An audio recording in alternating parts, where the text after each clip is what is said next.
ChatGPT, gumawa ka ng isang patatas. Ilagay mo ito sa isang bukid. Nasa bukid. Ngayon, gusto kong itanim mo muna ito. Itinanim. Ha? Ano yan? Bakit naging ganyan yung punla? Parang ipinatong lang na damo. Rare kasi yan, kakaibang patatas. Tignan mo, lumaki na ng konti. O siya, sige. Balikan natin siya after 2 months. Ano yan? Isang puno na may mga bungo ng patatas. Hindi ganyan yung halaman niya. Alam mo ba yung patatas? Yung potato. Ah, okay. Puti ito ba? Heto puti ito. Ha? Puti ito? Potato nga! Hindi siya puti ito! Potato yun! Sige, pwede na yan. Anihin mo na lang. Naani na. Kunin mo yung iba at hugasan mo. Hinugasan. Ngayon, i-slice mo sila. Hiniwa-hiwa. Hindi ganyan. Dapat yung standard cut. Oh, heto na. Daming arte.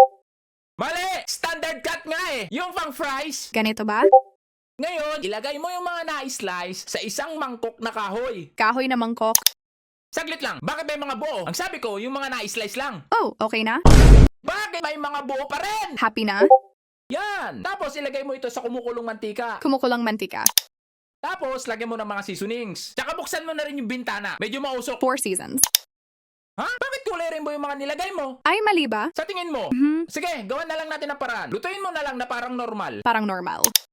Ngayon, ilagay mo ang mga ito sa strainer para matanggal yung mga mantika. Nasa strainer.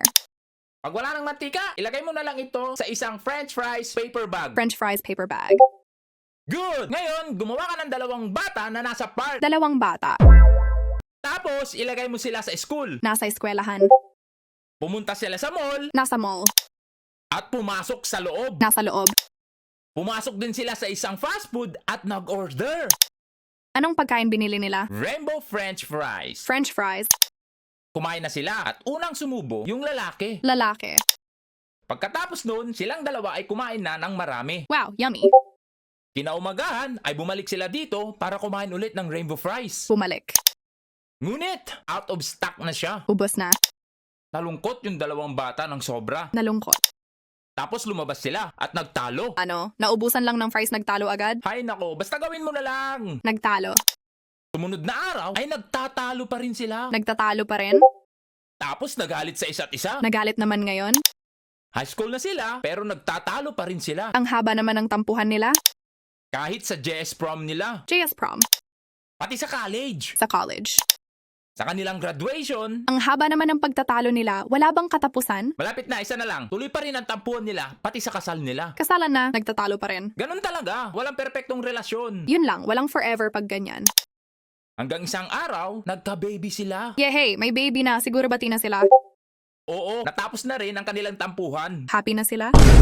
Hala, teka lang, yan yung anak nila? Oo, bakit? Para akong kinakabahan sa anak nila. Gawin mo namang mala superhero yung baby. Superhero?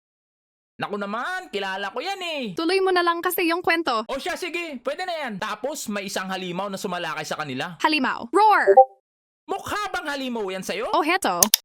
Yan. Wait, may halimaw, pero nakangiti yung mga magulang niya. Ayaw mo nakangiti? Heto na lang.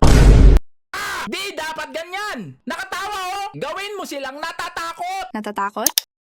Pati ba naman yung halimaw, natatakot din? Hindi kasi sila matakot-takot ng halimaw. At bakit? Nandyan kasi si Saitama Kid. Isang suntok. Boom!